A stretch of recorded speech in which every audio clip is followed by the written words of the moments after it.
Então, boa tarde, meu nome é Aline Santos, eu trabalho aqui na Direste, na CEI, na coordenação do projeto Pensar a Bahia. Hoje estamos dando início a mais uma rodada, nossa 20ª rodada de discussão dentro do projeto Pensar a Bahia, que tem o objetivo, né, de gerar apontamentos sobre temas estratégicos ao desenvolvimento, temas que geram alguns entraves ao desenvolvimento do Estado baiano. Então, nós convidamos sempre especialistas nas áreas para dar suas contribuições, né, sobre cada tema, cada área estratégica. Hoje estamos aqui com o tema de financiamento do desenvolvimento, que é coordenado por Anderson, né, Leite, lá da SECT. De antemão, já eu pergunto se tem algum empecilho à gravação da rodada, aos convidados, a Mara. Está tudo bem a gente gravar a rodada? Sem problemas. Ótimo. Então, agora eu passo a palavra a Anderson, né, que ele vai coordenar a rodada de hoje. E bom trabalho, boa discussão a todos. Anderson? O microfone está fechado, Anderson. Eu sei, vou abrir. Obrigado, Aline. Obrigado a todos. Eu, como disse, fui convidado pela CEI, por Edgar, para coordenar a parte de financiamento. Então, nós selecionamos vários tipos de financiamento possíveis, né? Aí já tivemos uma palestra com o BID, vamos ter uma palestra sobre a questão dos fundos de participação, a questão jurídica de como criar fundos de participação e investimento no Estado. E um desses temas é a parceria público-privada, né? E aí eu convidei uma pessoa que é minha amiga, não convidei porque é minha amiga pessoal de muitos anos, não vou dizer quantos, porque vocês vão... Meus cabelos são brancos, mas o dela não. Então, mas é minha amiga de muitos anos, mas não só por isso, porque ela é uma especialista em PPP, ela foi a pessoa que trabalhou com a PPP do Hospital do Subúrbio e da Couto Maia, foi muito importante nessa parceria, inclusive tendo recebido o prêmio internacional pela parceria do PPP do Hospital do Subúrbio, né? Ela foi recebida um prêmio internacional por ter sido uma das parcerias que deu muito certo. E muitas vezes a gente fala errado de PPP, né? Fala-se PPP como qualquer relação, qualquer transação feita entre o público e o privado. E não é bem verdade. A PPP ela tem regras, ela tem elementos que funcionam, né? E Mara, além de ser professora titular do IFBA, né? Já foi secretária interina, foi diretora de saúde, tecnologia e inovação em saúde da CESAB, e hoje ocupa a chefia de gabinete da SECT. Também ela se especializou em PPP, né? Ela tem sido hoje uma pessoa, inclusive, requisitada nacionalmente para falar de PPP. Então, assim, não é pela amizade, mas pela competência que a gente convida minha amiga Mara para proferir aí a sua breve apresentação sobre parceria público-privada. Mara, com Obrigada, você. Anderson. Breve fica por sua conta, né? Porque quando eu sou apaixonada, eu tenho a maior dificuldade de reduzir a minha apresentação sobre PPPs. Gostaria de dizer que o tema PPP no Brasil, ele é um recorte, né? Internacionalmente, se usa a expressão PPP. Romeu Temporal, que esteve comigo em Washington, no evento no PPP Day, lá em 2009, se não me engano, 2008, 2009, ele lembra disso. A concepção internacional de PPP é essa mesmo, qualquer relação público-privada. No Brasil, a gente tem um recorte bastante definido sobre isso. Eu vou pedir licença aí para compartilhar minha tela e fazer a apresentação, e mais adiante vocês vão entender o que é que eu estou trazendo aqui desse recorte, né, de PPPs. Vocês estão vendo a minha apresentação? Sim, Mara, pode continuar. Joia. Então, eu vou falar sobre os elementos conceituais de PPP. tentando sempre dar os exemplos do que a gente tem visto no Brasil e, às vezes, em outros lugares do mundo, né? Vou passar por essas temáticas, né? Um pouco a introdução sobre infraestrutura, depois qual é o racional que vem por trás de PPP. Eu já ouvi muita gente dizer, olha, a gente não tem dinheiro, então vamos fazer uma PPP, entendendo que o privado vai botar o dinheiro e vai sair de onde, quem vai pagar por aquela infraestrutura. Às vezes, as pessoas têm uma noção equivocada. Quando eu trabalhei na Secretaria da Fazenda, na unidade de PPP, a gente recebia muitos secretários, muitos servidores com essa ideia, a gente não tem dinheiro para fazer, então vamos fazer uma PPP, né? Então, é importante a gente ter clareza que o dinheiro virá de algum lugar, pode vir de fontes diferentes, mas ele terá que vir, de alguma forma.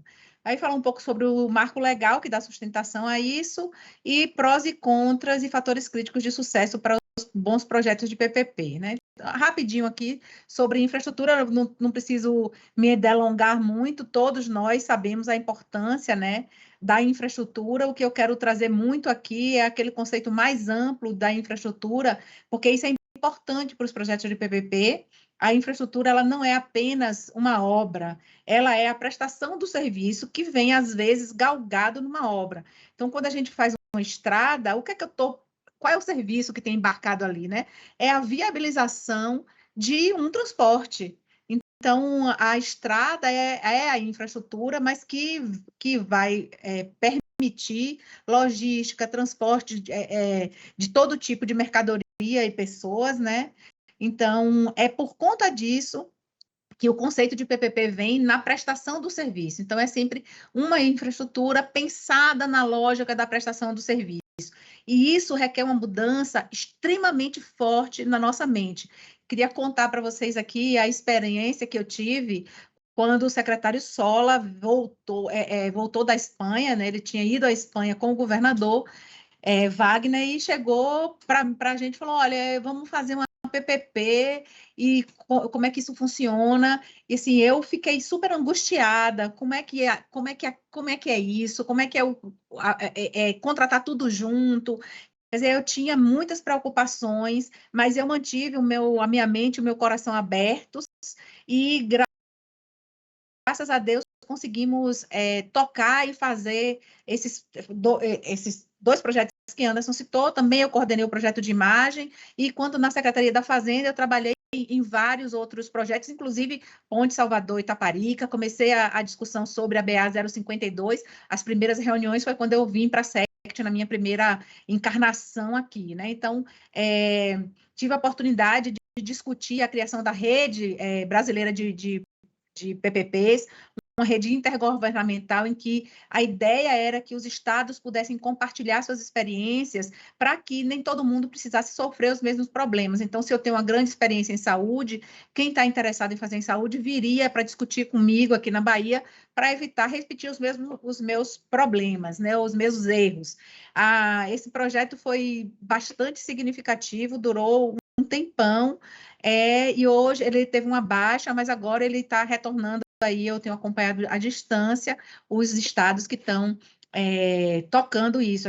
Aqui, a Secretaria da Fazenda da Bahia foi a primeira a ser líder, né, da rede PPP, na época com Rogério Princhak, que eu acho que a maioria de vocês já conhece. Mas é muito importante a gente pensar que a infraestrutura não é só uma infraestrutura econômica, né, como estradas, aeroportos, energia elétrica, né? É também infraestrutura social aí, porque para que a gente tenha um bom funcionamento da nossa rede econômica, a gente precisa ter uma educação de qualidade, ter oferta de saúde, vários outros elementos que são essenciais para que a gente possa ter um governo adequado. E tudo isso pode caber dentro de um conceito de PPP, né? Então, a gente está usando aqui esse conceito, né, de 1966, em que estrutura é a soma de todas as estruturas básicas, né, materiais básicas, condições institucionais e recursos humanos disponíveis na sociedade para que o bom funcionamento do setor econômico. Então, o setor econômico, a gente vê as dificuldades, ele não funcionará bem se você não tiver recursos humanos capacitados, se você não tiver uma boa infraestrutura infraestrutura logística, se você não tiver uma capacidade de comunicação, se você não tiver uma população saudável, que tenha boas condições de trabalho. Então, é um arranjo bastante sofisticado. Então, requer capital físico, capital humano e capital social, né, para que a infraestrutura funcione adequadamente, para que a infraestrutura permita que a economia funcione adequadamente. Porque é só um exemplo, né, que a infraestrutura ela não funciona isoladamente, então, para que tudo aconteça, seja a infraestrutura como uma fonte de entrega, também é uma via de duas mãos, né? Também a possibilidade de você ter a entrada. Então, se você tem uma estrada que leva a produção, também você tem uma estrada que traz os materiais necessários para que aquela agricultura possa funcionar e por aí vai em todas as áreas. Então, é importante a gente ter essa clareza sempre a infraestrutura na perspectiva de prestação do serviço. No caso das PPPs, isso é fundamental. Então, como é que é o racional, né, de uma parceria público-privada, né? Então, ela é um papel importante pensar a infraestrutura para o desenvolvimento econômico. Então, tem alguns dados aí, depois eu vou disponibilizar a apresentação para quem quiser. Vocês podem entrar nesses links para verificar, né, como é que está aí a nossa questão na infraestrutura e na participação privada na infraestrutura. Aqui só um exemplo, eu peguei ontem esse projeto, está colocando aqui, por exemplo, que no Brasil, entre os diversos projetos de infraestrutura, aqui muito mais pensada na infraestrutura econômica, a gente tem 1.088 projetos que estão já na fase de fechamento de financiamento, né, em torno de 446 milhões de reais em investimentos, de bilhões, desculpa, o negociado aí desde 90 até 2021, né? E o setor elétrico continua sendo o líder nessa área de novos projetos, até por conta da questão da energia distribuída, o uso das usinas solares, eólicas, né? Os grandes parques e todas as áreas que a gente tem aí de pequenas centrais. Então, tudo isso está aí pensado visto como sendo a parte elétrica, a que tem até 2021, era a que tinha maior crescimento. A gente teve uma mudança grande aqui na questão da disposição de resíduos e tratamento de água, especialmente pela aprovação em 2019 do novo marco, se não me engano, 2019 e 2020, do novo marco do setor de saneamento, o que modernizou o setor, mas, ao mesmo tempo, a legislação ainda carece de algumas facilidades, né, que terminam ainda impedindo aí o melhor funcionamento, o funcionamento mais adequado do setor, mas ainda assim a gente tem bastante projetos trabalhados nessa área. Outra coisa que é importante a gente colocar, quando a gente vê esses números internacionais, tenham em mente que nós não estamos, quando a gente fala essa comparação internacional, estamos tratando de parcerias público-privadas e concessões. Como eu disse inicialmente, né, internacionalmente o conceito de PPP engloba vários arranjos, e essas publicações internacionais, em geral, elas tratam tanto das concessões quanto das PPPs. Então, a parte elétrica, basicamente, no Brasil, a gente tem concessões, né? Aeroportos, a gente também, a maior parte deles são concessões, e por aí vai. Quando você chega em resíduos sólidos, você já chega a ter PPPs, e na área de saneamento também existem já algumas PPPs. Mas uma grande parte desses projetos aqui são projetos de concessão, porque quando compara com outros países, o conceito de PPP engloba PPPs e concessões. Mas, então, qual é a lógica que embasa a gente pensar um projeto de PPP? Primeiro, é uma mudança no papel do Estado, o Estado se colocando cada vez mais num papel de regulador, e aí é diferente do regulador que não não está presente numa PPP, e o Estado é o Estado regulador, ele define todas as regras de funcionamento e ele continua implicado naquele projeto. É diferente até de uma concessão, né? A PPP, o papel do Estado, ainda que seja um papel regulador que monitora, que acompanha, que fiscaliza aquela infraestrutura social ou econômica que está funcionando, como ele paga uma parte desse recurso, a gente vai ver um pouquinho mais adiante, esse papel de regulador também é um regulador pagador, então tem um papel ainda mais presente nesses projetos, né? Então, quais são as características do setor? Eles estão ligados às necessidades básicas da população, tende a trabalhar com monopólios naturais, especialmente no caso das infraestruturas econômicas, mas nem sempre, né? No caso das PPPs em saúde, educação, a gente não tem um monopólio, mas às vezes a gente tem uma dificuldade de gestão ou, eventualmente, uma dificuldade de desembolso de um recurso muito alto, logo de primeira. Então, você faz um projeto de PPP, você termina podendo diluir aquele pagamento ao longo do período da concessão, né? Muitas das vezes, quando diz respeito à infraestrutura econômica, eles são intensivos em capital. Pensamos aí o projeto da ponte Salvador Ilha de Itaparica, que, se não me engano, o CAPEX ficou em torno de 7 bilhões, não sei se foi... estava em 7 bilhões, não sei se foi reestruturado por alguma mudança no projeto, mas na época que eu trabalhei lá na Secretaria da Fazenda, que eu fazia parte do grupo de trabalho, estava a estimativa por volta disso, 5, 7 bilhões de reais. O papel do Estado enquanto regulador, né, tem diversas formas como essa regulação acontece.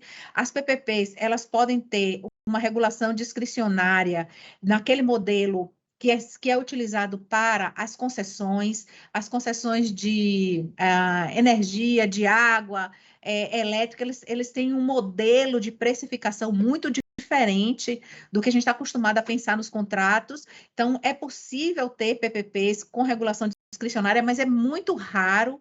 O único projeto que eu conheci de PPP que tinha uma regulação discricionária foi o projeto do Comaé, feito pela Aeronáutica, que queria transformar, né, conceder a gestão do nosso espaço aéreo para que a implementação da sua atualização tecnológica fosse feita pelo setor privado. Foi uma licitação fracassada e ela não retornou no seu processo, não foi relicitada, mas é um projeto belíssimo que tinha um grande potencial de a gente tornar o nosso espaço aéreo ainda mais atrativo para diversas linhas, né, de aéreas que pudessem trafegar no Brasil, e a gente foi licitada, se não me engano, no governo Temer, e como ela foi fracassada, ela não retornou ao escopo. A outra forma de regulação dos contratos é a regulação por contrato, o nome é esquisito, mas é assim mesmo, que é mais uma regulação parecida com o que a gente está acostumado a ver quando a gente trata de um contrato tradicional, né? Você vai usar o contrato para fazer ali o acompanhamento, o monitoramento, a aplicação de penalidades, então, e tudo que diz respeito a reajuste, a reequilíbrio, quando é necessário, tem uma forma muito diferente do reequilíbrio e da regulação discricionária, né? O desenho institucional das agências reguladoras, no Brasil, elas têm os contratos de PPP, eles podem ser regulados por agência reguladora, como é o caso de saneamento, né? Os contratos de saneamento, em geral, são regulados por agências reguladoras, mas a maior parte dos contratos, a parte dos contratos rodoviários também, mas a maior parte deles, especialmente das PPPs, a regulação é feita pela própria secretaria, né? No caso dos estados, aqui na Bahia, a gente tem PPP na área de saúde, a gente tem PPP rodoviária, a gente tem PPP de saneamento, a gente tem...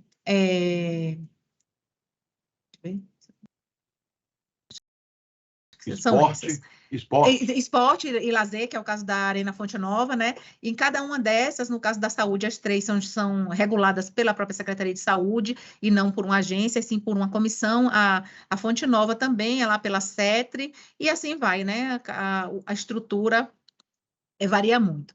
Mas qual é a diferença da gente pensar uma PPP e o modelo tradicional? Todo mundo que trabalha aqui, eu imagino que já tenha passado por pensar em fazer uma licitação e sabe da dificuldade que é quando a gente vai fazer a construção de qualquer empreendimento. Então, primeiro eu licito o projeto, primeiro eu faço a concepção do projeto, depois eu licito o projeto, com o projeto na mão eu licito a obra, e depois, eventualmente, eu preciso licitar a ocupação daquele espaço, a realização de serviços ali. Por um exemplo, na área de hospital, você tem o primeiro projeto, primeiro o anteprojeto, depois o projeto, depois a obra, e depois da obra eu começo a operar por uma organização social ou eu começo a operar fazer a operação direta e o diretor do hospital faz uma lista enorme de contratos. Contratos para manutenção de equipamentos, contrato para infraestrutura, contrato para cada um dos serviços, cozinha,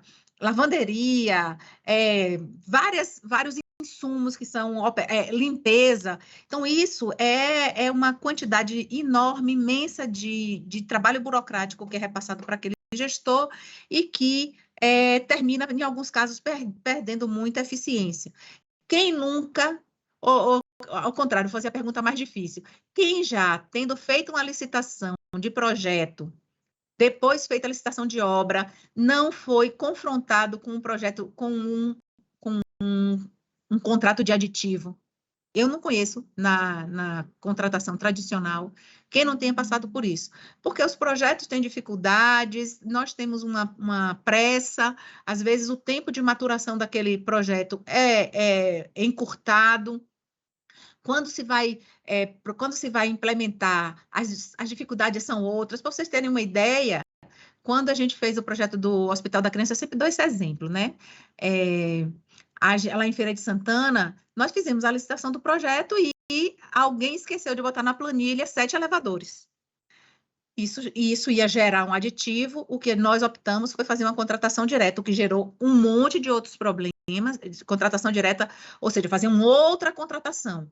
Contratamos uma outra empresa para fornecer os elevadores, a licitação não foi feita por dentro do contrato, o que gerou um monte de dificuldades, porque tinha o prazo da obra, o prazo do elevador chegar, as coisas tinham que estar compatibilizadas, às vezes não dava tempo.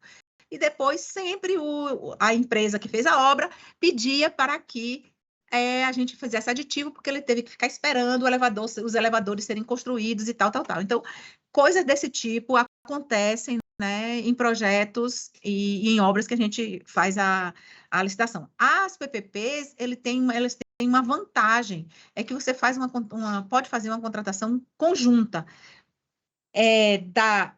do projeto, construção, mas o mais importante, como eu disse, um projeto de PPP é um projeto de serviço.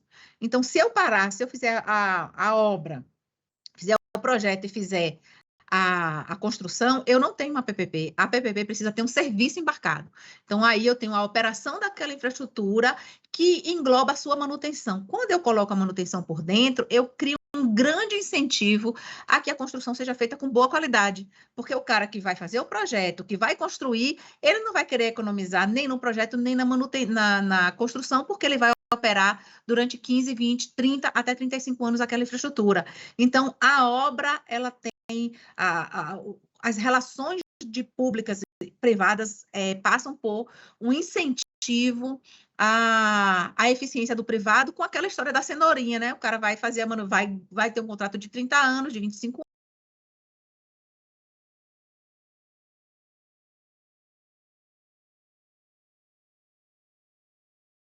No caso do Hospital do Subúrbio, nós fizemos a construção da infraestrutura, o hospital foi feito por nós, mas a parte de equipamentos que eram necessários à operação do hospital ficou pela concessionária, aí entrou o componente de estrutura, né? E assim que a concessionária recebeu o projeto do hospital, ela teve que fazer algumas alterações para o seu modelo de funcionamento, porque o privado tem uma forma de funcionar diferente do setor público em muitas das áreas. E aí, no caso do Hospital do Subúrbio, não foi diferente, eles precisaram fazer uma intervenção.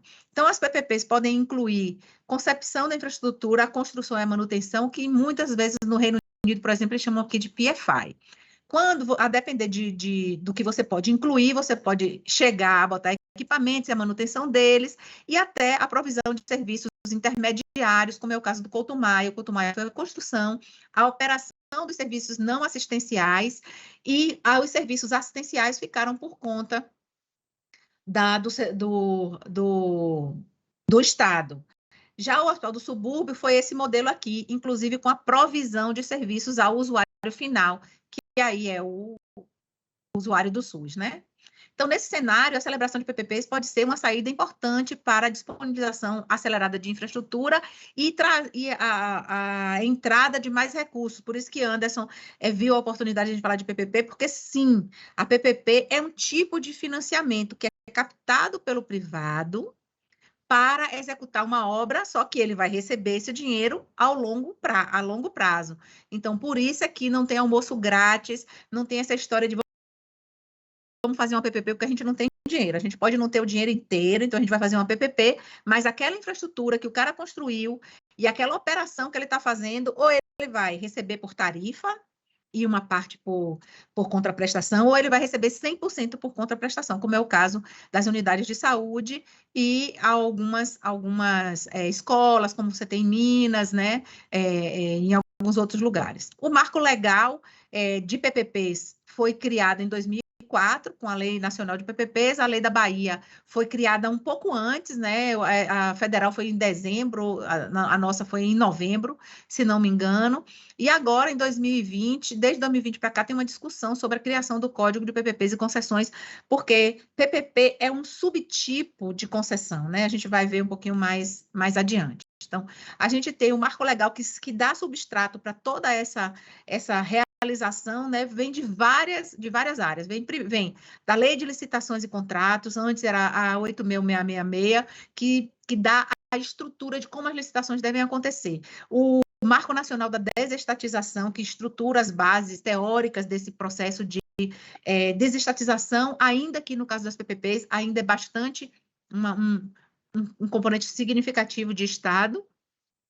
A Lei de Concessões, que cria várias regras que são obrigadas a serem vistas nas PPPs.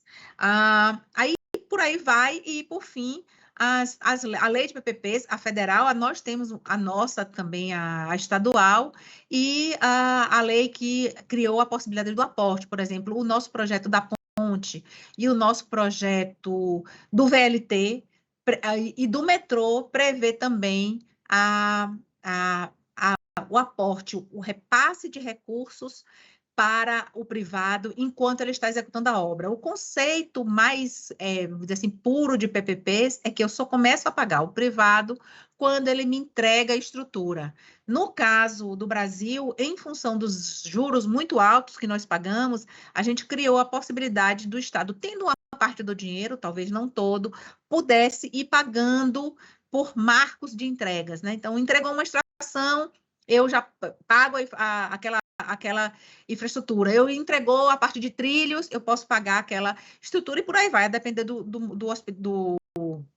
projeto que se está tratando, né? Então, dentro, né, do espaço das PPPs e concessões, você tem os contratos administrativos, dos contratos administrativos, as parcerias, aí tem vários tipos de concessão, aqui tem concessão de uso e tal, estão aqui, e depois você tem as concessões e PPPs, sendo que PPP e concessões, eles são muito, muito próximos um dos outros. Inclusive, quando a gente vai ver a definição de PPPs, como tem mais adiante, você vai ver que PPP é uma concessão administrativa, essa é a forma como a gente expressa eles aí.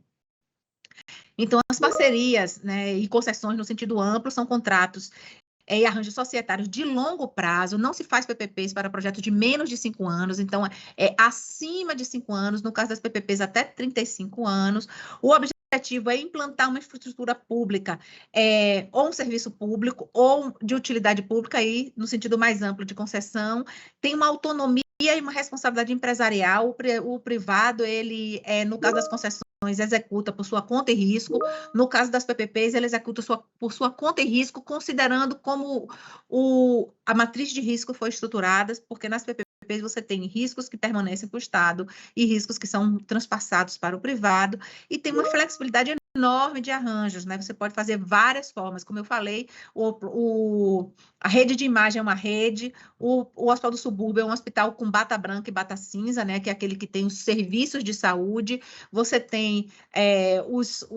o Couto Maia, que é só, a gente chama bata cinza, que só entra os serviços acessórios aí, limpeza, alimentação, não entra a parte de prestação de serviço. Existem países como na América Central e o próprio BID usa essa expressão bata verde, que inclui já alguns serviços assistenciais, como a parte de imagem, laboratório, hemodiálise, alguns serviços de saúde, no caso de hospitais, já tem essa expressão. Existe a possibilidade de você ter, por exemplo, a questão das PPPs, voltadas para a área de educação, em que constrói as escolas e faz a operação da infraestrutura, deixando o projeto pedagógico por conta da Secretaria de Educação e as aulas também, por conta de professores do setor público. Existem modelos diferentes, modelos em outros países que o projeto pedagógico é do Estado, mas a prestação do serviço, inclusive pedagógico, dos professores, né, é feito pelo setor privado. Então, os modelos variam muito. Aqui é só aquela que eu estava falando, já passei, para a gente não perder muito tempo. Bem, a definição, né? As concessões são financiadas parcial ou integralmente pela contraprestação pecuniária do poder público ao parceiro privado. Então, as PPPs, sempre haverá um pagamento do setor público integral, como é o caso dos hospitais, ou parcial, como é o caso do metrô. O metrô é uma concessão patrocinada, em que o Estado paga uma parte da contraprestação e o usuário paga a outra parte. Quando a gente completar 35 anos desse contrato do metrô, pode ser que vale a pena a gente fazer uma nova licitação, contratar uma nova empresa para fazer a operação e modernização, e que, como a infraestrutura principal já está toda construída, por exemplo, talvez a gente não precise mais ter repasse do poder público, o próprio usuário possa custear com a sua tarifa esse recurso. Então, as PPPs têm essa possibilidade de você ter um pagamento misto ou um pagamento exclusivo, né? Então, a conjugação de objetos complexos tem que ter a prestação de serviço e a infraestrutura, porque essa prestação de serviço de longo prazo é que garante que a infraestrutura, ou garante não, incentiva que a infraestrutura seja feita de boa qualidade, né? Aí tem compartilhamento de riscos financeiros, técnicos, operacionais entre o poder público e o privado, tem uma elasticidade grande de arranjos, por exemplo, o risco de demanda, né? No caso do metrô, é do Estado, é do privado. Se a demanda for muito grande, e a concessionária ela vai arcar com os custos disso daí, receber aquela tarifa e vai ficar ok, ou ela vai precisar, porque o custo aumentou muito, porque tem muito mais gente, ela vai precisar de um complemento do Estado. Quem vai ficar com esse risco? Quem define é o contrato. Então, o contrato aloca risco de construção. Se houver, vocês viram aí no início do ano, se não me engano, houve um desmoronamento lá em São Paulo numa obra que é uma PPP, né? E aí, de quem é o risco de construção? Em geral, o risco de construção é do privado e muitas das vezes esse risco é assegurado. Então, você tem que ter um seguro para fazer aquilo ali. Então, o Estado não precisa se preocupar em ter que repassar recurso para resolver aquele problema. Mas, às vezes, é um risco, por exemplo, geológico. O risco geológico é um risco que a gente tem muita dificuldade de capturar.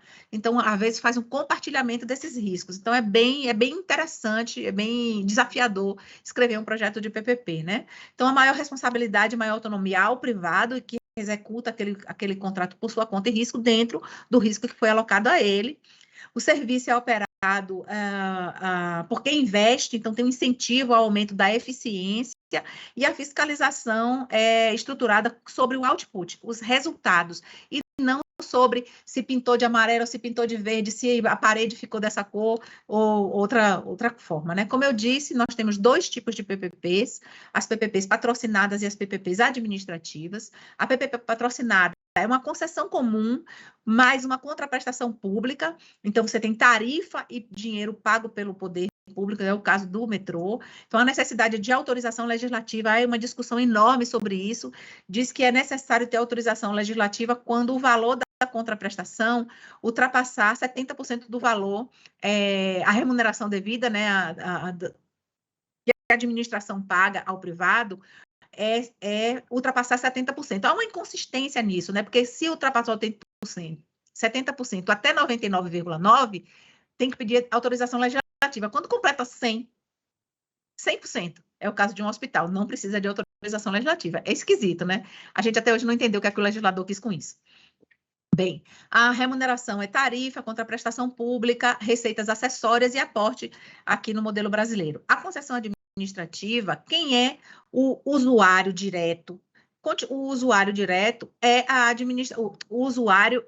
é a administração. Ela pode ser o uso direto quando você faz concessão de serviço de prédios públicos. O Reino Unido usa muito as PPPs para fazer desenvolvimento de áreas. Então, você tem uma área no estado que você quer desenvolver. Então, ele constrói aqueles prédios públicos, o setor público opera ali dentro daqueles prédios durante, sei lá, 5 anos, 10 anos, você cria um vetor de atração para aquela área que você quer desenvolver, e depois desses 5 anos, o privado fica com o prédio e o poder público vai para outro lugar, ou 5 ou 10 anos, né? Tem uns modelos bem interessantes disso para o desenvolvimento urbano, para incentivar aí vetores de desenvolvimento descentralizar ações. E, no caso da administração é indireta, no caso de saúde, de saneamento, de escolas, que o usuário direto é o cidadão, né? E a cidadã. A remuneração, nesses casos, da PPP administrativa é 100% contraprestação pública, mais receitas acessórias, mais aporte. Aí não tem tarifa, não tem usuário pagando. Então, o conteúdo da lei passa pela lógica da eficiência no cumprimento da missão do Estado, o respeito aos direitos e interesses do usuário, a indelegabilidade da regulação, sempre a regulação, que é a questão da fiscalização, continua sendo do poder público, a responsabilidade fiscal e transparência, tem alguns problemas associados às PPPs, porque como há um comprometimento do setor público de pagamento de uma contraprestação durante muitos anos, você tem, é como se aquilo fosse um empréstimo, e de verdade né? Porque o privado antecipou o recurso para fazer aquela construção. E aí, se ele é um empréstimo, entra na lógica da lei de responsabilidade fiscal e tem aí umas limitações do que a gente pode contratar dentro das PPPs em termos de percentual da receita corrente líquida. A repartição objetiva dos riscos, eu já dei exemplos, e a sustentabilidade econômica e vantajosidade, que é o que a gente chama de value for money. Eu tenho que comprovar que, como eu vou pagar para o cara um valor adicional, porque ele vai tomar dinheiro no mercado, o mercado vai cobrar juros dele, tem um risco associado a isso, então o Estado vai, na sua contraprestação, pagar todo esse risco, porque o privado não pode explorar sozinho, não vai cobrar do usuário do SUS o valor daquela utilização. Então, eu tenho que comprovar que é o value for money, que é a vantajosidade do projeto, comparado com um projeto feito na contratação tradicional. Aqui são as comparações, né, as diferenças de uma concessão comum, eu não vou me apegar aqui, mas pensar mais nas concessões patrocinadas e nas PPPs administrativas que você tem aqui. No caso das PPPs, os projetos não podem ser menores do que 10 milhões de reais. Já tem projeto para que isso reduza para 5 milhões, para que as pequenas cidades possam fazer projetos aí voltados para iluminação pública e outras coisas. Os contratos têm que ter entre 5 e 35 anos. A tarifa, no caso da PPP patrocinada, a tarifa é paga pelo usuário final, ele paga uma parte, e a contraprestação pública, eu já falei, no caso das PPPs administrativas,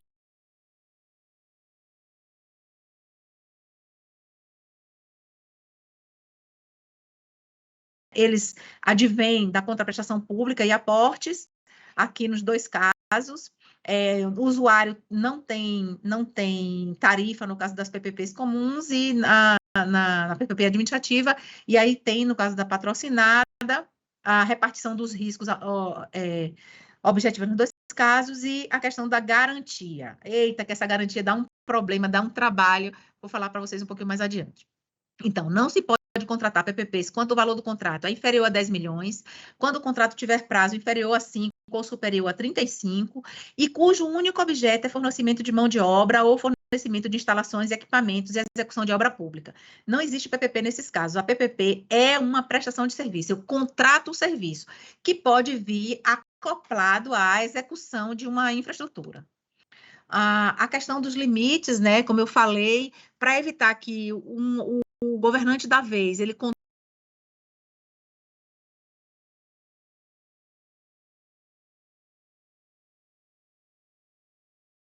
sem nenhuma margem para fazer novas contratações, porque já imaginou, se você pudesse utilizar todo o orçamento público em PPPs, a gente contrataria tudo que a gente tem agora e faria as inaugurações aí nos últimos anos da gestão, e os próximos governantes teriam que pagar esse valor para o resto da vida deles, né? Porque se você chegar a 35 anos, e ele não poderia mais fazer nenhum lançamento, nenhuma avaliação, nenhuma infraestrutura nova, porque não teria, o orçamento estaria completamente comprometido durante muitos anos. Então, por conta disso, a nossa lei previu que o governo federal pode ocupar com PPPs, tanto administrativas quanto patrocinadas, até 1% da receita corrente líquida, e os estados e municípios até 5% da sua receita corrente líquida. O estado pode ultrapassar isso? Pode, mas ele vai abrir mão de fazer qualquer tipo de acordo, de convênio, de repasse voluntário do estado. O estado continuaria sendo obrigado a repassar o FPM, o FPE, mas nenhum outro convênio ele poderia celebrar. Então, ninguém corre esse risco, e por isso todo mundo aí tem esse limite dos 5% da receita corrente líquida, né? É preciso ter previsão orçamentária, a indicação na LDO daquele gasto, né? E a PPP tem que indicar que ela não vai comprometer as metas do resultado fiscal mais adiante. Então, você apresenta um estudo mostrando o impacto fiscal daquela PPP durante o período da vida dela inteira, para que quem está avaliando, né, possa ver que aquilo ali não ultrapassou aqueles 5%, né? Eles têm situações contingentes, porque pode haver a necessidade de um aporte adicional por um desequilíbrio do contrato. Então, é importante discutir uma parte desses 5% da receita que a gente pode gastar em PPP. Normalmente se recomenda que não se chegue aos 5%, fique no máximo em 4%, porque tem aí possibilidade de passivos contingentes. Também tem uma discussão enorme jurídica se os aportes entram no entendimento de que o aporte também é dívida, e aí, se ele ultrapassar a gestão, se ele entra nessa contabilização, mas isso são coisas que se está discutindo, né? Bem, todo contrato de PPP requer uma garantia pública. E por quê? Porque, olha que situação, não sei se vocês ainda já compreenderam o que significa uma PPP. Eu, Mara, governadora da Bahia, contrato uma empresa para fazer a ponte Salvador-Itaparica, numa modalidade de PPP.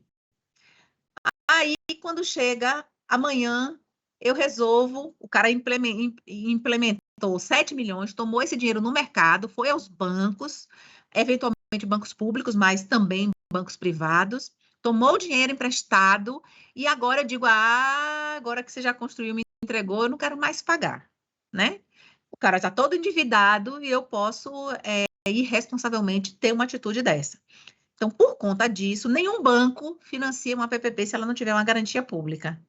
E isso é um grande entrave nos projetos de PPP, porque você precisa ter um sistema de garantia, que pode ser um penhor, pode ser uma fiança, pode ser um fundo imobiliário. Uma das coisas que se pensou para a Ponte Salvador-Itaparica era criar aí um fundo imobiliário que pudesse dar essa garantia, e vários outros modelos. A Bahia tem um modelo bastante interessante, que é um fluxo de pagamento.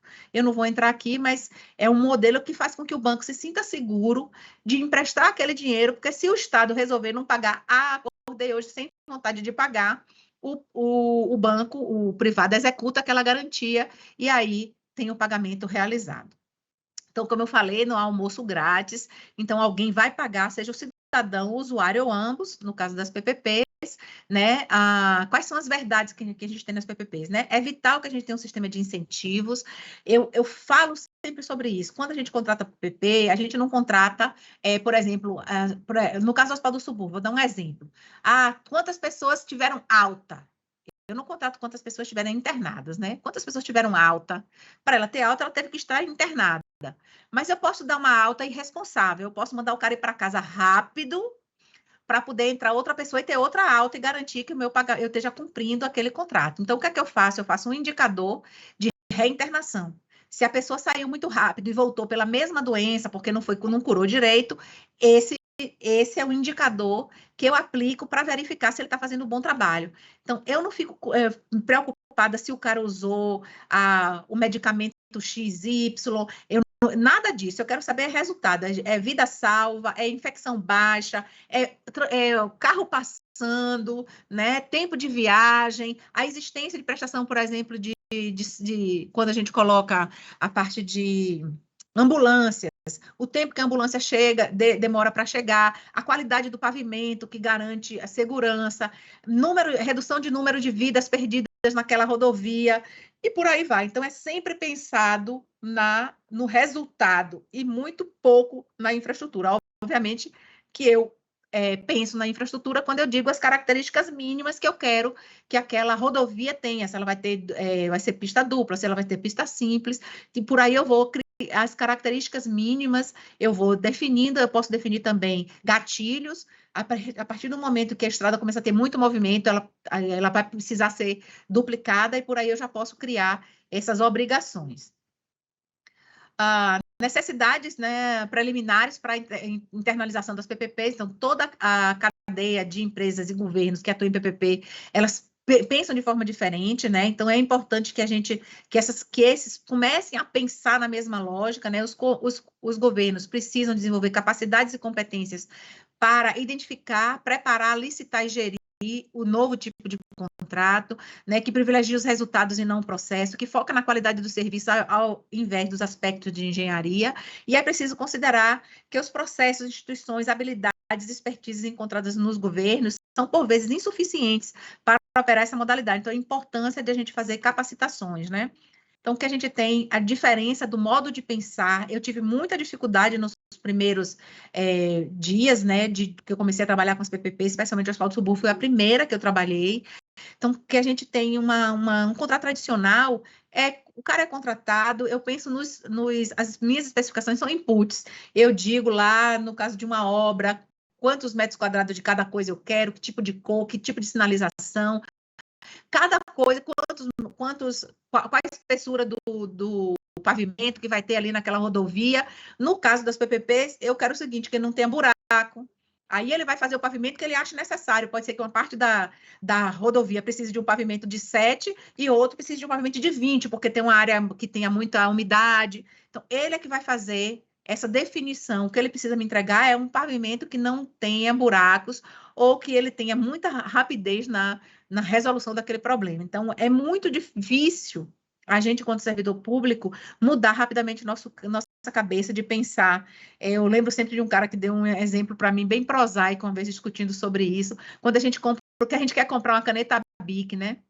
Aí a gente diz assim, eu quero uma caneta que o corpo da caneta seja de acrílico, com um furinho no meio, a tampa e o fundo sejam da mesma cor da caneta, todo mundo achando que vai comprar a caneta Bic. Vem alguém aí, qualquer outra empresa, e simula uma caneta muito parecida com essa e nos vende. Mas muitas das vezes a gente não escreveu o que queria, que a única coisa que a caneta precisava fazer era escrever. Eu já recebi, enquanto trabalhava na Secretaria de Saúde, caixas e caixas de canetas que não escreviam.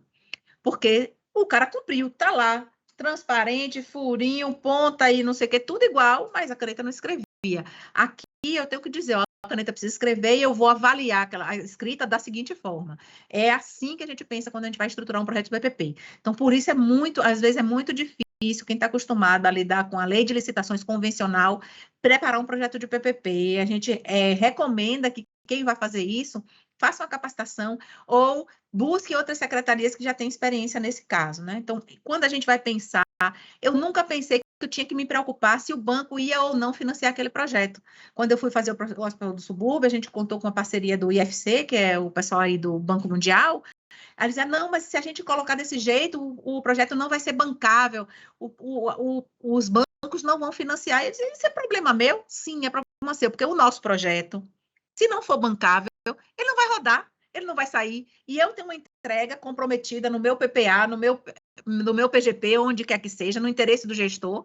E se eu não entregar, não vai resolver. Então, todos esses são os detalhes que que a gente precisa pensar na eficiência, nos riscos de interface, na eficácia, na complexidade, nos riscos tecnológicos, na importância de ter concorrência, na questão da possibilidade do usuário pagar por aquele recurso, como é o caso aí das PPPs patrocinadas, e na existência de recursos humanos.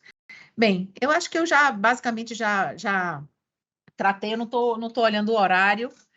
Deixa eu ver como é que está aqui. Vixe, já faltam 10 minutos, né? Eu disse a Anderson que eu ia deixar 20 minutos para poder fazer perguntas, mas rapidinho, não vou me deter muito, vou pegar as questões principais, né?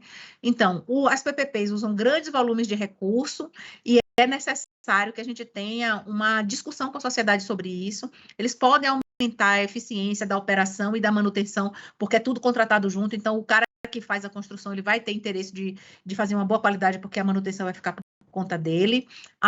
Melhora a gestão dos projetos, né? Porque você já vê o projeto inteiro, desde do projeto mesmo, conceitual, do design até o final da vida útil daquele projeto. A experiência internacional mostra a redução de custos e a redução de prazos na execução disso, porque você pensa a vida útil do projeto e não vai ficar preocupada se o cara utilizou a tinta certa, porque tem que lavar, tem que ser lavável e tal, quando, se não for lavável, ele vai ter que pintar várias vezes. Então, facilita muito, né? Acesso traz novas fontes de financiamento para a discussão, porque aí o privado vai ao mercado e busca outras fontes. Hoje a gente tem visto aí várias debêntures de infraestrutura que podem ser exemplos de trazer recursos para a infraestrutura, projetos de PPPs e concessões, uso eficiente de fundos públicos, melhor gestão e repartição de riscos e incentivo ao sucesso, né? A possibilidade de ter diminuição da qualidade do serviço se os incentivos não foram bem calibrados. O que eu falei para vocês, dei um exemplo, né? O que é que no Hospital do Subúrbio? Alta é a medida, né, que a gente tem, saídas, na verdade, saídas é a medida que a gente tem para ver se a empresa está realmente utilizando os leitos. Mas uma das saídas é a morte. A pessoa morreu, ela também sai, né? Então, se eu não quero que a pessoa saia morta, eu tenho que ter um outro incentivo que garanta que ele dê o melhor tratamento possível. Então, isso é importante você ter essa calibragem, né? No caso aí, por exemplo, redução do desperdício de água é um elemento que a gente pode colocar para fazer a definição dos critérios de avaliação em pagamento, a dificuldade da definição contratual, o processo é lento, a estruturação de um projeto demora entre 8, 12 até 24 meses, a depender do patrocinador. Aí estou falando patrocinador, é o gestor, é o secretário, é o diretor de empresa que vai contratar, porque muitas vezes essa indefinição faz com que os projetos demorem muito. Um pouco da perda da contability, porque entende, esse é um projeto que já está no privado.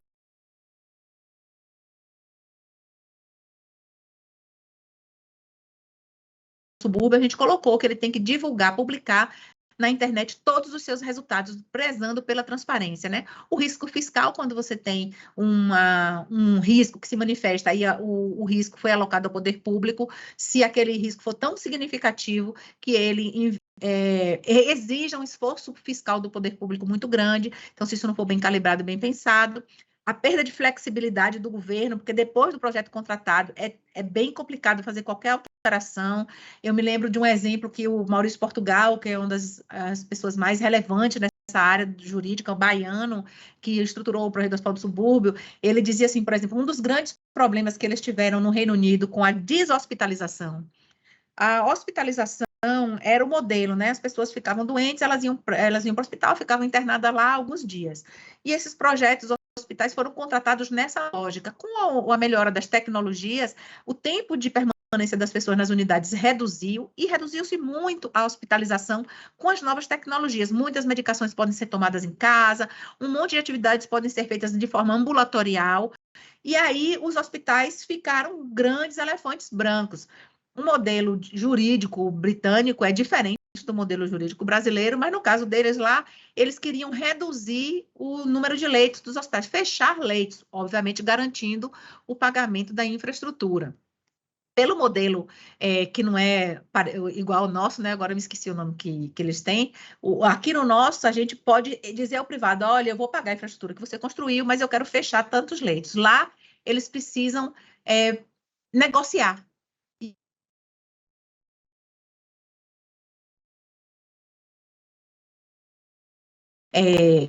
Ações podem acontecer, e tem outras situações, assim, o cara queria botar uma tomada na parede, o cara dizia, ó, a tomada é 5 libras, mas para eu limpar a parede agora com aquela tomada, eu vou ter mais cuidado, porque eu não vou poder jogar a água, então, para fazer isso daí, custa 300 libras, e por aí vai. Então, quando você vai fazer um ajuste num contrato desse, é bastante importante pensar em todos esses detalhes, né, e que requer uma organização institucional robusta e qualificada.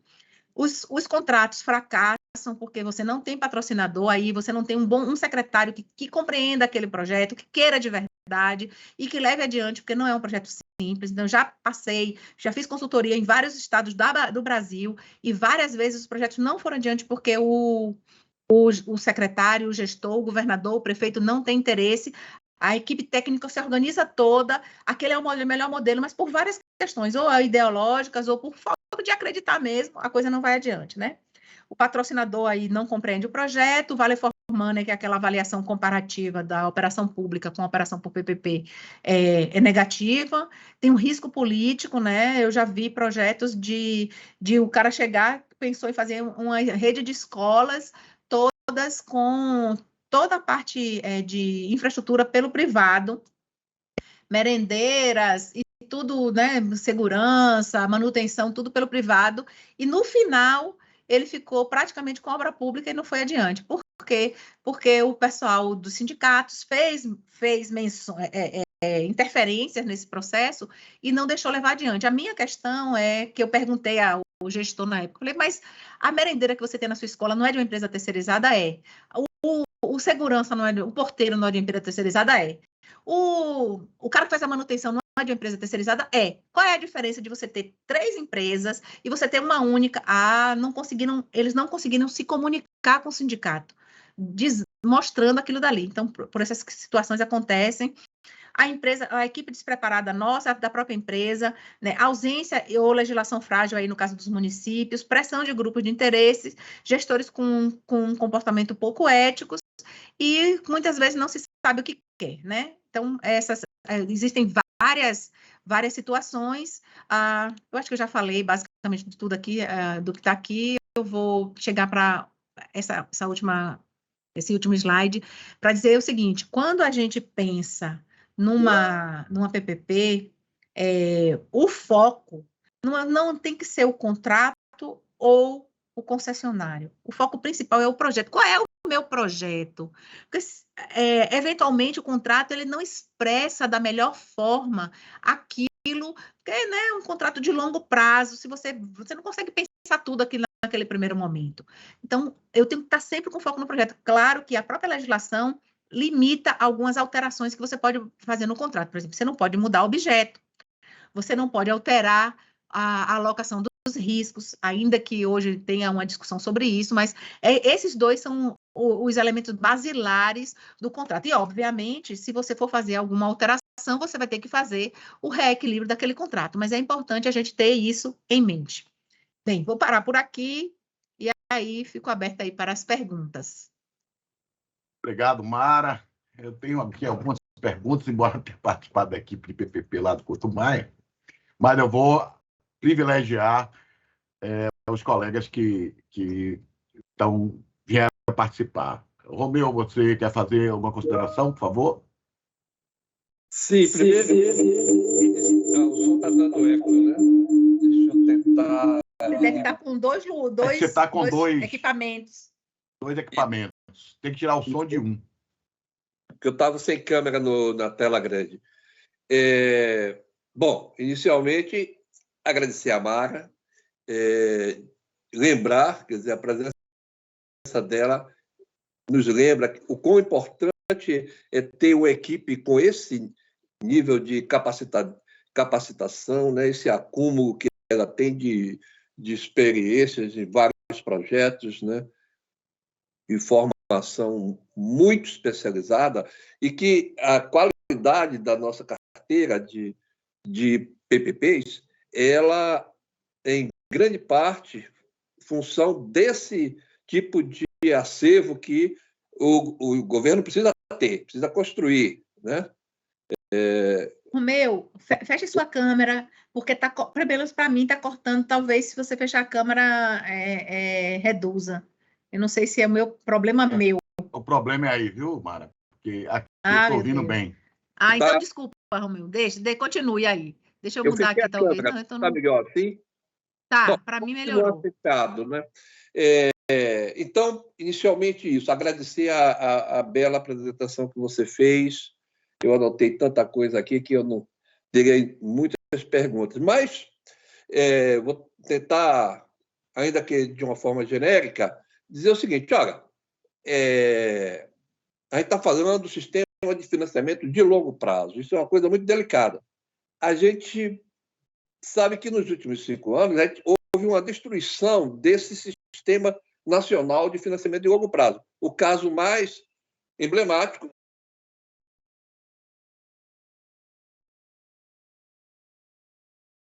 é 60 bilhões de orçamento anual, foi reduzido a 30. Entendeu? Ele tinha, dentro desse orçamento lá atrás, ele tinha 65 bilhões dedicados a projetos de infraestrutura. Hoje é irrisório isso, né? Então, por outro lado, você, no seu percurso, você viu quantas coisas mudaram, né? No Hospital do Subúrbio, foi inovado porque havia, até então, um preconceito, na verdade, de que você não poderia financiar, através de contratos de longo prazo, investimentos em tecnologia. Como você vai comprar um tomógrafo que vai ter vida útil de 5 anos e um projeto de 25 anos, né? E você e a equipe inovou, fazendo da cesta de serviços o objeto da contratação e não o prédio, né? O prédio foi público que respondeu. Agora, a estruturação de projetos, lá no BNDES, foi criada uma empresa estruturadora de projetos, porque havia a consciência de que é determinante você ter bons projetos. Então, vindo aqui para a nossa Bahia, como é que está essa cesta de projetos da Bahia? Entendeu? A quem foi delegada essa competência de estruturação de projetos aqui na Bahia? Eu vou colocar assim de forma ampla para que você se sinta à vontade de responder apenas o que é importante.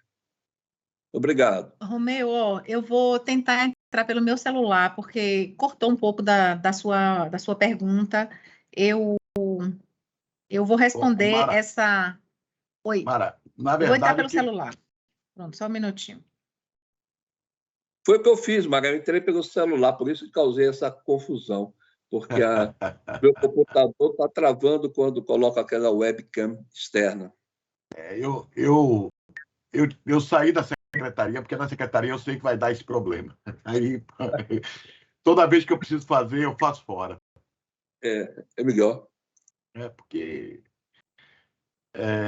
a secretaria tem um problema lá de... Até a conexão é boa, mas tem uns problemas de link. Pronto, eu já entrei aqui.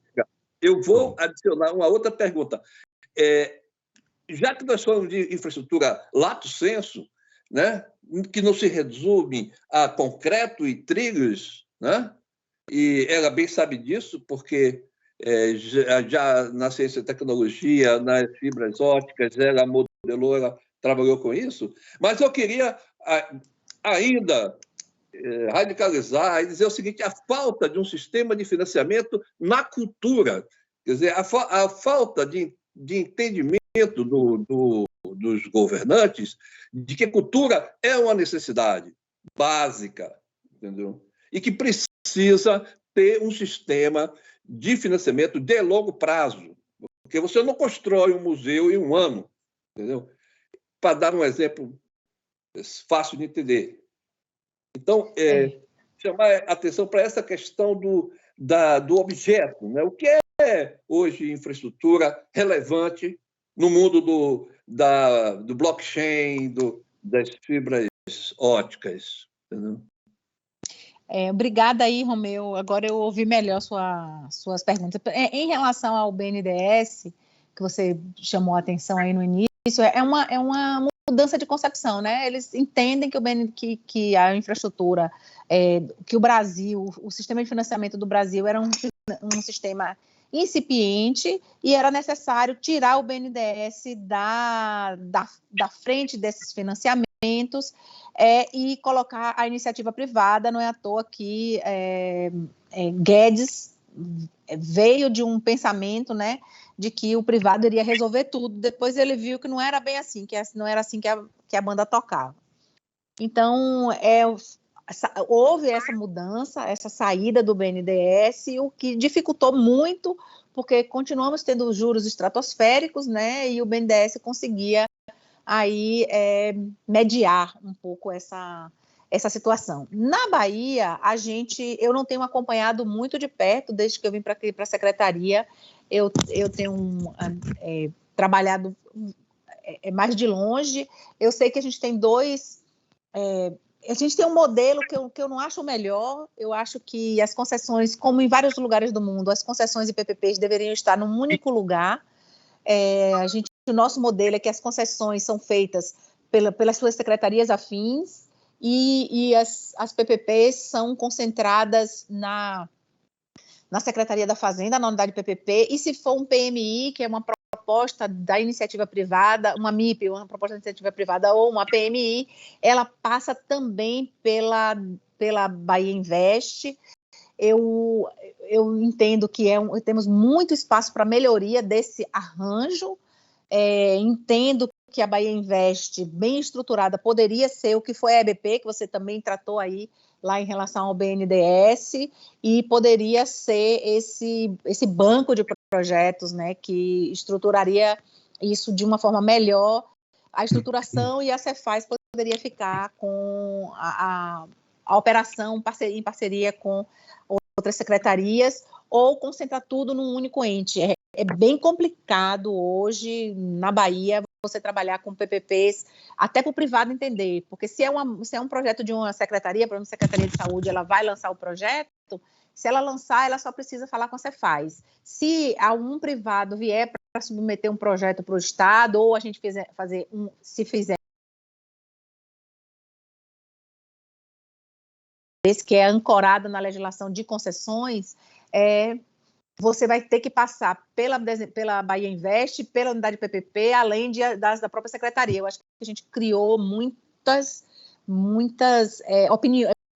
opiniões. Eu sempre perguntei, e aí, quando a Bahia Invest e a unidade PPP divergirem sobre um projeto, vale quem? Né? Então, são situações que eu acho que merece, se a gente tiver a oportunidade de ajustar esse marco, é bom, porque foi apenas feita isso por uma regulamentação. Também me empolga muito a ideia de você ter a nova lei de concessões e PPPs, porque junta tudo num conceito só, que eles são realmente muito próximos. Uma parte significativa da estruturação dos contratos passa pela lei de concessões, né? Então, seria bom que a gente tivesse isso. Eu acho que também poderia ser útil que a Bahia pensasse de uma forma mais conjunta, como Minas e outros estados. Piauí, por exemplo, criou uma secretaria de parcerias, onde trata das parcerias e das concessões, aí tudo no mesmo lugar. Outros estados também têm caminhado para esse modelo. Aqui eu acho que o nosso modelo fragmentado merece, quem está pensando a Bahia, pensar isso mais adiante. Em relação à questão da cultura, é importante a gente avaliar. Eu não conheço muitos modelos de projetos de cultura pensando em PPPs. O que eu tenho visto PPPs no conceito brasileiro, né? Aí, estrito senso, baseado na legislação. O que eu tenho visto é muito um modelo interessante de organizações sociais, trabalhando aí em parceria com o Estado, talvez seja um modelo mais adequado à questão dos projetos da área cultural, especialmente museus, né? Outras áreas eu nunca nem ouvi falar de modelos também, nunca me debrucei sobre essa temática, mas é uma coisa a se pensar, Romeu. Eu acho que eu respondi todas as suas questões, eu não sei, porque como uma parte eu não ouvi. Não, acredito que sim, acredito que sim. Uma das coisas que eu acho que você ouviu pouco foi não ter... ele perguntar como é que seria feita a Bahia, mas de qualquer forma você explicou isso. Romeu, desculpe aí, eu só estava tentando... Pode continuar, por favor. Não, obrigado. Só agradeço a atenção de Mara e a sua ajuda. Eu que lhe agradeço pela pergunta, Romeu. E a Edgar levantou a mão aqui. Vamos lá, doutor Edgar. Bom, em primeiro lugar, Mara, parabéns pela sua apresentação. Eu fiquei muito satisfeito por você tirar umas nuvens, uma capa muito quase que opaca da minha visão sobre essa questão da PPP. Eu até participei desse negócio lá, muitos anos atrás, quando eu estava chegando por aqui, mas depois eu perdi o contato. Eu queria te perguntar, Mário, o seguinte: você tem uma experiência muito grande nisso, já mostrou aí que você participou, e você já tocou nos pontos que é onde eu estava querendo ouvir sua opinião, que é o seguinte: nós tivemos as experiências das PPPs, que são desenvolvidas por setoriais, ou você usou uma expressão aí com uma certa fragmentação. E também tem tipos de PPPs, etc. e tal. Eu queria saber sua opinião, para saber o seguinte: qual é a sua avaliação e o que é que você mudava se lhe coubesse uma pergunta do tipo: olha, você fica à frente desse negócio, da agora por diante, como é que as coisas poderiam ser feitas?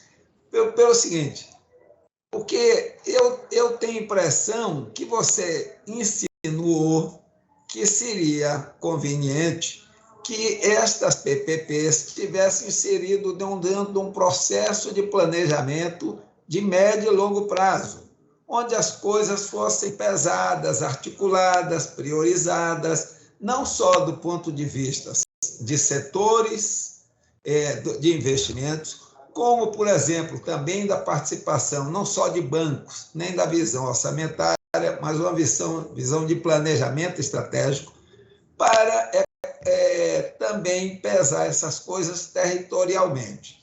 Percebeu? Não sei se minha pergunta ficou confusa, mas eu já vi sinais que você já deu aí de que parece que você pensa um pouco em que as coisas precisam ser organizadas de uma forma que a gente avance mais, corra menos perigo e tenha uma eficiência, uma eficácia nos projetos. Era isso. Obrigada, Edgar. Entendi sua pergunta. Ainda que eu não tenha falado nisso, é exatamente isso que eu acredito. Veja, quando a gente fala em estruturar projeto de PPPs, as PPPs, a ferramenta, né, PPPs e concessões, não é uma panaceia que resolve todos os problemas. Então, o ideal era a gente ter um estudo, né? Quando a gente pega o PGP ou o PPA, a gente ter um estudo de quais são as estruturas que a gente pretende desenvolver e, a partir disso, identificar aquelas que são melhores feitas por construção tradicional, aquelas que cabem como concessão e cabem como PPPs. Eu acho que o instrumento do PPA, se a gente fizesse ele, quando a gente fizer ele baseado realmente no estudo de onde a gente quer chegar em longo prazo, eu acho que a gente vai ter mais sucesso quando a gente tiver um plano de desenvolvimento econômico, e que a gente diga assim, para eu chegar daqui a 20 anos ali, o que é que eu preciso fazer agora? E, a partir daí, identificar esses modelos. No Brasil, ninguém faz isso, infelizmente. O ideal seria isso, e em cima desse desenho macro, e a gente identificar aí os técnicos da CEPLAN, da Cefaz, conjuntamente, identificar aqueles que têm vocação para PPP, vocação para concessão, vocação para qualquer outra forma de contratação possível. E hoje o que acontece é que o secretário da pasta, que muitas vezes nem sabe o que é uma PPP, ele chega na Secretaria da Fazenda com uma demanda, eu quero fazer isso por PPP. E aí a Secretaria da Fazenda observa a conveniência e a oportunidade, mas não compara daqueles 5% de receita corrente líquida que eu posso gastar, eu não tenho uma comparação sobre talvez um outro projeto que a gente vai fazer seja muito mais relevante, entendeu? Então, esse arranjo institucional, por exemplo, é feito na África do Sul. Eles têm um sistema de avaliação, quando se pega aí, por exemplo, o PPA, eles fazem um ranqueamento de quais são os projetos que vão se encaixar em cada área. E esses projetos, o próprio gestor, ele já sabe qual é o modelo que ele vai ter que tocar. Não é uma decisão do secretário, nem do conselho gestor, né? Hoje a gente criou que é o modelo nacional, no Brasil todo é assim, todo mundo tem conselho gestor de PPP, que lá faz a priorização dos projetos, né? Já é algum tipo de avaliação, porque você está ali, quais são os secretários que fazem parte aqui? Casa Civil, Cefaz, que é o presidente, CEPLAN, acho que SDE, se não me engano, e a Secretaria da Pasta que está submetendo. Você já termina tendo infraestrutura, você termina tendo uma certa visão dos grandes projetos que o Estado tem, né? Mas não é uma coisa que seja estruturada da forma como a gente vê em outros países. Eu acho que a gente tem alguma coisa a aprender, sabe, Edgar? De criar esse processo. Não precisa ser um processo lento. O pessoal lá da África do Sul, eles criaram um formulário. O cara vai lá, preenche o formulário e você tem lá uma certa nota para cada tipo, e ele se encaixa num tipo de contratação, no outro A, B, C, D, ou E, sei lá, que seja, e a partir disso daí, aquilo já vai para as unidades, para as secretarias finalísticas, com orientação, e não a gente ficar sendo bombardeado com as coisas mais doidas que podem acontecer que não tem aderência. Eu acho que esse seria um modelo bem interessante se a gente conseguisse fazer, mas gostaria de deixar claro que isso não é um defeito baiano. O Brasil e todos os nossos estados seguem basicamente esse mesmo modelo. A gente podia inovar, né? Ótima ideia essa sua, hein? Talvez você pudesse voltar aqui depois, hein, Anderson? Já com as propostas de inovações. Seria bacana para a gente fazer apontamentos e sair na frente disso, hein? Obrigado, viu, Mara? Muito bacana. Eu que agradeço a oportunidade. Adoro falar sobre esse assunto. Vocês me derem corda, meu Deus. Deixa eu tirar sua corda. Mas, doutor Antônio Valente, o senhor quer falar alguma coisa? O senhor está com a câmera aberta? Não? Ok, muito obrigado. Alguém mais, gente, quer fazer alguma questão? Anderson, no chat... Valença, um abraço para você. Valença foi meu colega no projeto da ponte. Anderson, no chat, o procurador Marco Valério está fazendo uma pergunta. Deixa eu ir no chat aqui. É que eu não vi. Mara, você consegue ler a questão aí no chat, por favor? Eita, no celular. Eu vou ler para você, então. Lê para mim, por favor. A questão é o seguinte: tendo em vista a experiência recente e em curso e as perspectivas de futuro, quais seriam os maiores desafios ao modelo de gestão de serviços via PPP e, pois, a novos projetos? Rapaz, entendeu? Marco, você me apertou, hein? Eu não estou nas unidades finalísticas, que são as gestoras dos projetos. A gente tem no Brasil 2 modelos de gestão. eu já falei, né, que o sistema de regulação pode ser discricionário ou pode ser por contrato. Aqui na Bahia, todos os nossos projetos são de regulação por contrato, de PPPs, né? Os de concessão, a gente tem outras modalidades. No Brasil, a gente tem prevalente, vamos dizer assim, 2 modelos principais de gestão dos contratos. Um modelo é o modelo como o nosso, em que quem faz a gestão do contrato é a unidade, é a secretaria sistêmica, é a secretaria finalística, que é a dona do projeto, né? E tem o modelo de Minas, a maioria do Brasil é assim. O modelo de Minas é um modelo diferente. Quando o projeto passa a ser uma PPP, ele passa a ser gerido pela unidade de PPP, passava, não sei nem se mantiveram desse jeito, passava a ser gerido pela unidade de PPP. Então, era uma unidade grande deles, porque eles tinham gente da unidade de PPP lotado em cada uma das secretarias, em cada um dos projetos que eles têm lá, e eles têm bastante projetos de PPPs e concessões. Esse é um modelo que é ruim para a política pública específica, né, porque você tira do gestor da política. Já imaginou que é o secretário de saúde não opinar sobre a gestão do hospital do subúrbio? É esquisito isso, né? É um modelo estranho. Eu acho que o maior desafio que a gente tem é melhorar esse modelo que a gente tem. A Minas tem uma vantagem, ele tem aquela escola de formação de servidores, né? A pessoa faz o concurso para essa escola, faz a sua formação em serviço público, e quando ela se forma, ela já está empregada no serviço público e tem uma remuneração aí equivalente, eu imagino, aos nossos EPPGGs dentro da estrutura. Então, são cargos muito concorridos, e essas pessoas é que formam aí as unidades de parceria público-privadas do estado de Minas, forma a unidade lá.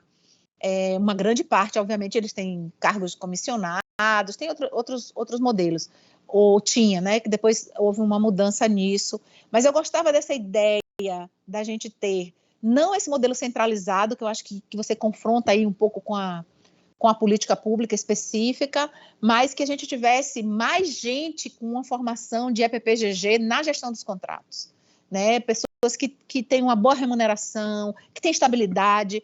A minha experiência na nossa gestão é um turnover gigantesco de gente que muda em secretarias que são estáveis, né? Então, eu acho que se a gente fizer isso e tiver um forte esquema de capacitação dessas pessoas para a área, para a temática, então a gente criou aí, quando eu estava na Secretaria fazendo uma proposta preliminar de um curso, eu queria fazer mestrado em PPPs, que depois se transformou numa especialização e saiu pela FESP São Paulo, e o Estado contratou algumas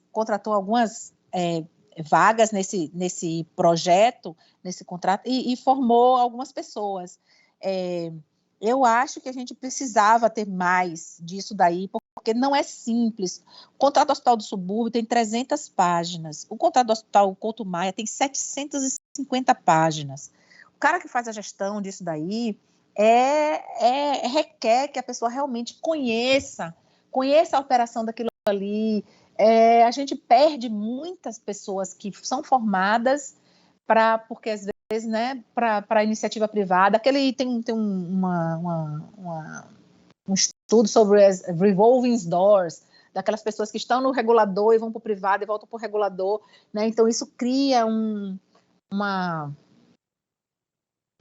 visão difícil de gerir contratos, né? Então eu acho que qualquer contrato de PPP ou concessão são contratos de longo prazo, são contratos como é que eles chamam, incompletos, porque várias coisas podem acontecer em vários momentos desse processo. Um contrato de 35 anos, como é o caso do metrô, é bastante significativo essa estruturação, né?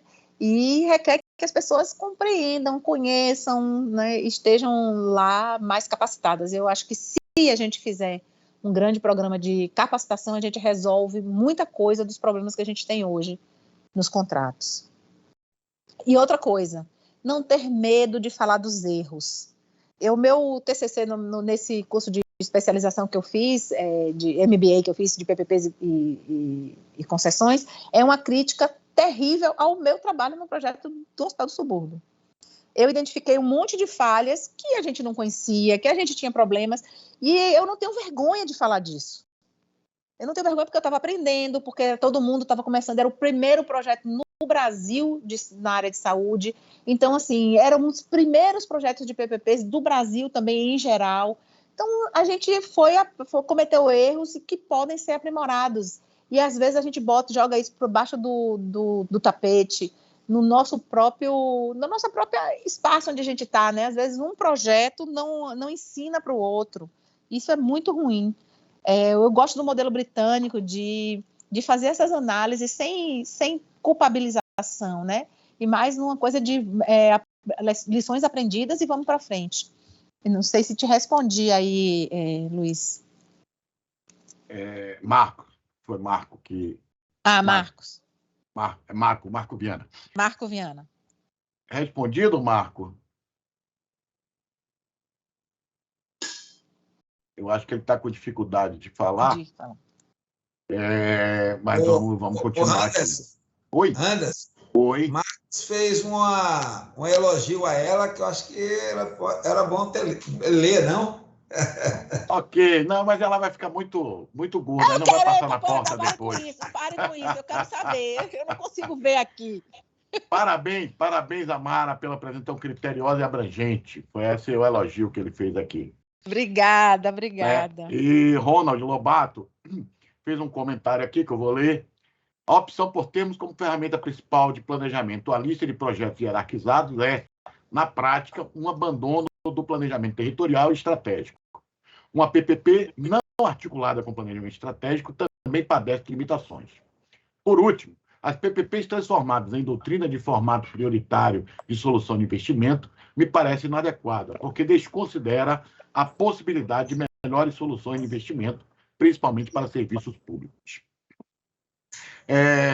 Mais alguém queria fazer alguma... Eu gostaria de falar aí sobre essas duas sinalizações de Ronald.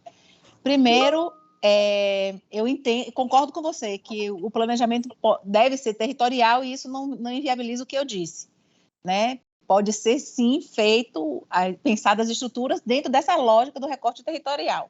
E essa é uma priorização que não tem nada a ver com PPP, o que a gente deveria fazer no Estado, né? Se vamos fazer um planejamento prioritário, essa priorização pode ser, inclusive, dentro de cada um dos territórios.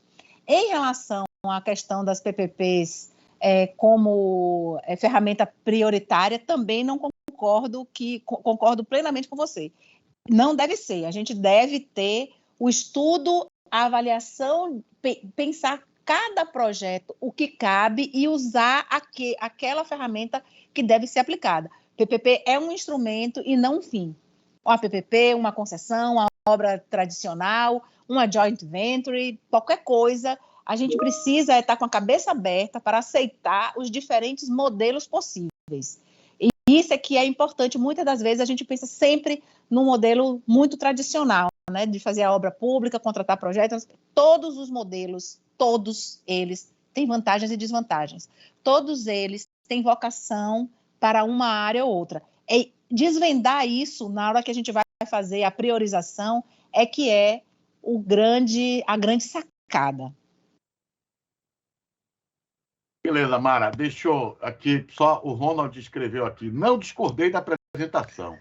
Fui mobilizado pela pergunta do Edgar e a boa resposta da apresentadora do tema. Então, ele está aqui colocando. Agora, Marco Valério, de novo, fez outro elogio aqui. Valério ou Viana? É outro Marco? É o mesmo, Marco Valério Viana. Porque excelente contribuição, Mara, num fórum que se destina a pensar a Bahia. Parabéns. Então, a de Ronald foi a primeira, a de Marco a segunda elogio. Alguém mais queria colocar alguma questão, gente?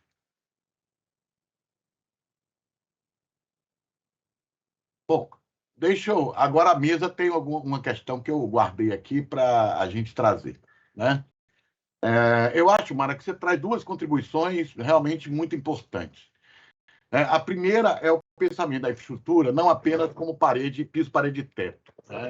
Aqui parafraseando a vigilância sanitária, né? Mas infraestrutura também enquanto recursos humanos e enquanto ação social. Então, acho que esse conceito a gente precisa guardar, Edgar, e pensar sempre, né, nesses possíveis projetos que a gente está aqui tomando notas para esse Pensar Bahia, que a gente deve sempre pensar em infraestrutura de forma mais ampla do que simplesmente o prédio, né, a estrutura de concreto, o concreto em si. Então, acho que isso traz uma contribuição bastante interessante. A outra contribuição que eu acho que é muito interessante e que eu acho que é uma falha grande nossa, e aí eu vou fazer um paralelo com a nova lei da Ciência, Tecnologia e Inovação, que também nós vamos, com a Lei de Ciência, Tecnologia e Inovação, para um novo caminho, que é deixar de avaliar o detalhe e avaliar o resultado. Tá? Então, essa questão da avaliação do resultado, tendo inclusive em mente que é preciso criar indicadores de contraposição, ou seja, indicadores que permitam que eu verifique se não há uma ação, né, uma ação não muito ética de qualquer que seja o empreendimento, para que, por exemplo, como você falou da alta hospitalar, da alta de qualquer jeito, para poder eu configurar aí uma condição de número, mas eu preciso criar também indicadores que façam a contrapartida disso, que eu possa analisar melhor aquela saída. Né? Isso também eu acho que é outra grande contribuição, e que a nova lei da ciência, tecnologia e inovação vai pelo mesmo caminho. Mas aí, e é exatamente por isso que eu queria trazer essa discussão, claro, você hoje não está mais na área especificamente, mas você teve uma vivência grande nisso, não só na CESAP, mas depois na Fazenda. Que é a questão da visão dos órgãos de controle. Né? Eu, quando estava na FAPESB, numa auditoria do TCE, eu falei com as pessoas que estavam lá, com o pessoal fiscalizador do TCE, dizendo, olha, a tendência é mudar, a gente sair para uma análise de resultados e não uma análise de detalhes. Né? E a pessoa que estava lá ficou horrorizada com isso, né? Horrorizada, achando que isso era um absurdo. Né? E isso foi antes da lei, depois a lei vem trazendo, né? A lei federal já trazia e a lei estadual passou a trazer. Qual é a sua experiência com os órgãos de controle, considerando esse tipo de análise? Você teve alguma? Como é que funcionou? Eu não permaneci nas atividades de PPP quando os órgãos de controle começaram a fazer já as fiscalizações. Né?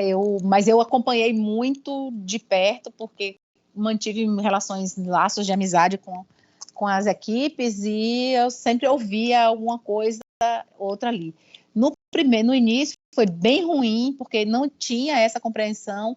Por exemplo, tinha um despacho, se não me engano, sobre o Couto Maia, que dizia assim, tá tudo ótimo, foi tudo bonito, mas vamos fazer uma recomendação, porque eles não têm o projeto executivo para executar a obra. Um projeto de PPP que prioriza a inovação do privado, ele vai fazer a construção de acordo com aqueles critérios de resultados que eu espero, e por isso ele tem grandes possibilidades de ter ganhos de eficiência na própria construção, respeitando toda a legislação, obviamente, né? Então, esse foi o despacho que a gente teve no caso do Hospital do Couto Maia. Mas a boa notícia é que, diferente das unidades finalísticas e, às vezes, até as sistêmicas, os órgãos de controle têm feito esse curso que eu fiz muito fortemente, contratado muitas vagas sistematicamente todos os anos do Brasil inteiro. Eu, por exemplo, tenho uns 2 anos e meio, mais ou menos, eu fui dar um curso em Curitiba sobre PPPs. Era um curso rápido, 3 dias. 50% da turma, a turma tinha 50 pessoas, 25 eram de órgãos de controle, né? Então, para você ver o quanto eles se preocuparam com isso e o quanto eles se preocuparam em se capacitar. Eu não sei, aí, no caso específico da FAPESB, como é que a gente vai fazer, né, para criar conteúdos que a gente possa capacitá-los. Isso não quer dizer que os órgãos de controle não continuem tendo abusos, né? Existem muitas interferências dos órgãos de controle, especialmente no nível federal, sobre as competências das agências, isso é uma discussão em todos os grupos de infraestrutura, usurpando competências das agências, né? Querendo definir, eventualmente querendo até usurpar a competência do gestor, para dizer que não pode desse jeito, que só pode do outro jeito, quando não está fazendo uma análise jurídica e técnica daquilo ali, mas sim dizer, muito entrando na técnica do ponto de vista do papel do órgão de controle, né? Muitas das vezes querendo dizer que, tipo, não pode fazer PPP, tem que fazer outra coisa, sabe? Coisas que não competem. Então, mas eu acho que, à medida em que a capacitação vai melhorando, esses índices, esses resultados também têm melhorado. O que eu recomendo, se você quer fazer um paralelo, é a gente pensar aí, SECT, FAPESB, naquilo que a Ailton, nosso colega, que eu acho que todos aqui conhecem, procurador, recomenda que a gente faça realmente um processo de capacitação para que eles possam compreender isso, né? No caso das PPPs, a presença de um quadro de indicadores de desempenho é obrigatória, então isso já facilita um pouco o entendimento deles, mas não é uma coisa simples, né? Os órgãos de controle, eles saíram do controle. Tem um artigo até que fala, quem controla o controlador, ninguém sabe. Verdade. É verdade. Na verdade, eu me lembro bem que não tínhamos aprovado a lei ainda aqui, né? Isso foi em 2019, e a auditora ficou horrorizada com aquele tipo de postura de ir para o resultado, e não se a nota fiscal estava legível ou não legível, se tinha um risco a mais, um risco a menos, né? Mas, assim, o resultado disso. Então, foi assim, ela ficou horrorizada com esse processo, que é a filosofia da nova lei, né, de ciência, tecnologia e inovação, é exatamente a filosofia do PPP que você trouxe, né, é a filosofia focada no resultado e não no detalhe, né. Eu até contei para ela um caso que eu vivi, né, que eu vou contar esse caso aqui porque ele é emblemático, rapidinho. A gente tinha um projeto com o PNUD, né, foi financiado pela Anvisa, o PNUD, e o PNUD nos contratou o Instituto Federal da Bahia para a gente fazer um determinado desenvolvimento. O desenvolvimento foi feito, foi entregue, foi avaliado por consultor externo, etc., dado o ok, e sobrou uma parte do recurso. E aí a gente perguntou à Procuradoria o que fazer. A Procuradoria mandava devolver PNUD. E o PNUD dizia assim, eu não quero esse recurso. Mas aqui a Procuradoria quer que eu lhe devolva, eu não quero. Você use para comprar qualquer coisa aí para o Instituto, mas nós não queremos o recurso, nós pagamos por uma coisa e ela não foi entregue do jeito que a gente queria. Ponto. Nós não vamos discutir mais isso. E aí foi uma novela, uma briga grande para a gente conseguir que o reitor incorporasse esse recurso e comprasse equipamento para a gente usar nos nossos laboratórios. Você tem uma ideia de como o processo, às vezes, ocorre, né?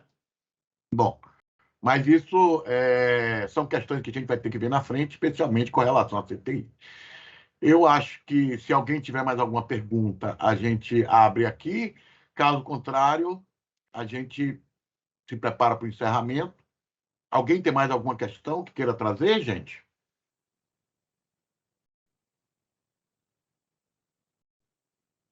Não? Então, não havendo mais nenhuma questão, eu queria abrir para Edgar, como o nosso coordenador maior aí, embora para ele e a Aline, se querem fazer alguma consideração final, para que depois a gente possa fechar. Boa tarde, Marco. Tá dando muito boa tarde, boa tarde. Edgar. Não, eu acho que a Aline pode fechar, porque ela É a nossa Ela foi coordenadora. responsável pela abertura. Oi, boa tarde. Agradecer a Mara pela sua participação, sua contribuição, foi muito relevante aqui para nosso projeto, né? Deixou muita coisa a se pensar. Informar também que o vídeo vai estar disponibilizado na plataforma Secolab depois, né, do período das eleições, mas antes disso podemos enviar o link, né, para quem estiver interessado. E é isso. Agradecer a todos e a todas a participação e uma boa tarde. Eu aí que agradeço a vocês o convite, um grande abraço. Ok, Mara, por favor, última conversa, agradecer a todos, desejar boa tarde a todos e todas. Mara, me manda as apresentações para poder eu mandar para a Aline, para que ela possa disponibilizar para quem tiver interesse, ok? Mando sim. Tá, um abraço. Obrigado, gente. um abraço a todos.